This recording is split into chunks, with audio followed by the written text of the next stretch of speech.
bubuksan natin itong Optimus Prime na galing sa Prime 1 Studio. Ito yung binili ko sa Japan, tapos inuwi ko. So, ano siya, statue siya na galing sa dalawang kahon. So, ito yung kahon niya pinagalingan. Yung kahon niya, may kahon paulit na isa, tapos yung isang malaking kahon, may isa ulit kahon. So, i-assemble natin siya. Okay? Kaya kung ginawang special itong video kasi medyo mahal itong statue na to. So, makikita niyo po ito sa Excess Toy Museum. Ano po ito? Limited lang sa 2,000 pieces. Actually, marami na yung initial niya size. Pero number 21 siya sa 2,000 pirasong ginawa.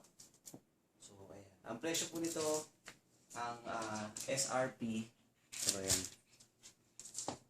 Number 0021 of 2,000. Yan. Ang presyo po nito ay nasa 140,000 pesos. Pero nakuha ko sa Japan ng mga 260,000 yen. So sa pera natin mga 106 o 110,000. So mas nakamura ako ng konti. Pero syempre mahal pa. Pero syempre, gaya ito, kaya kailangan ito sa museum at the same time, pang negosyo rin. So ito rin siya.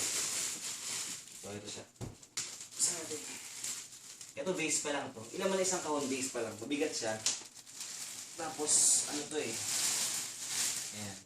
Ano ba nagawa na? Assemble natin. Ayan. Ayan. Assemble natin ito. Nakakatakot kasi. Baka malaglag. Okay. Ayun. Pag ano yan.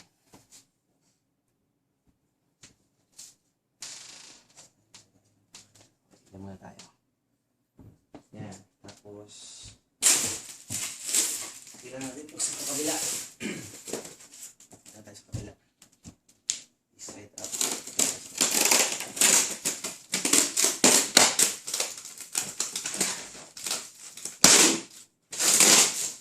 So, ingat na ingat. Saan niya?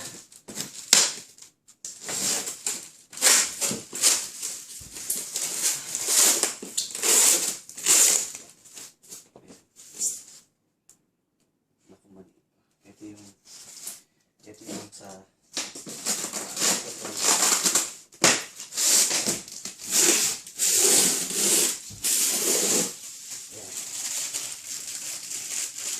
yan yung manual niya. Yan yung kukupihin natin. Yan.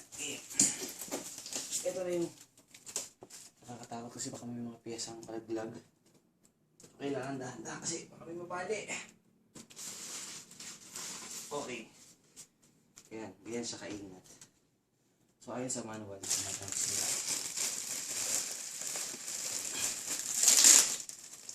Yan. Yun yung piraso na ito. Sobrang solid.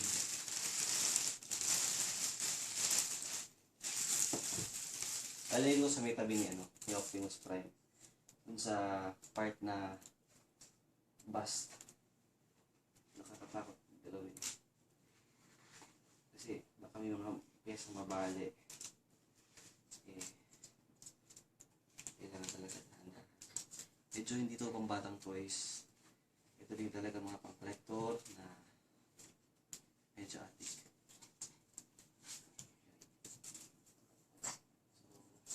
So, kailangan ito mauna. Nakatakot yung piraso. Tabtabog mo kainin yan. Ayan. Isa siya. Okay, tapos yung next na piraso ay siya. Kabila.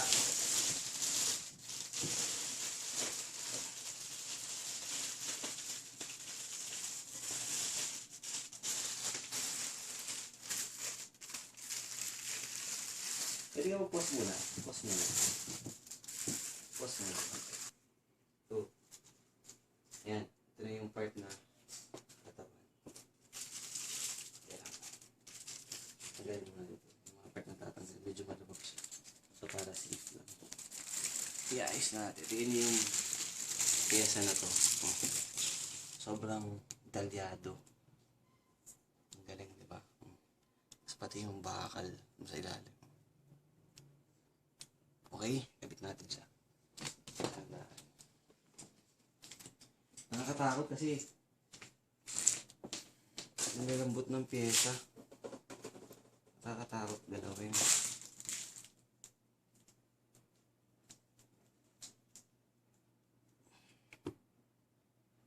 Wait lang. Pause muna. Papahelp. Ayan, nagkabit ko na.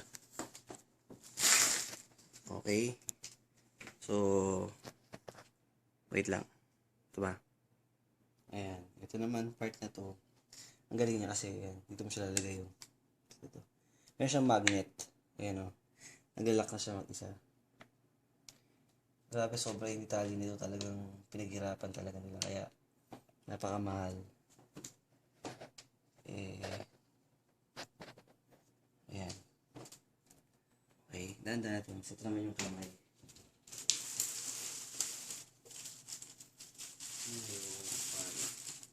Naman yung dalawang kamay. So, may lock siya. Ayan, nakakatakot lang. Pinapause ko na para hindi kayo mainip na orange. Ayan. Isa po ito sa mga pinakamagandang statue na nabili ko. So, patang may detalye. Hindi mo na alam kung paano nila ginisi-isi talaga yan. Grabe detalye. Okay. Pause na. Ayan. Pero siyang dalawang classic wool na pwede kang pagpilian. Ito yung parang naka-open yung mukha niya. Ito naman yung sarado. Siyempre para mas maganda, ito gamitin natin yung ulo. Ano siya, gawa siya sa parang polystone yata to, o parang fiberglass na talagang binuhos. Resin din siya yata, parang gano'n. Pero sobrang pulitong kinuha. So ito gamitin yung ulo. Ayan. Ayan. Sobrang galing. Tingnan mo yung mga detalye ng salamin. Ayan o. Grabe yung details nito. Nakakawaw talaga. Pati yung mga gulong. Ayan.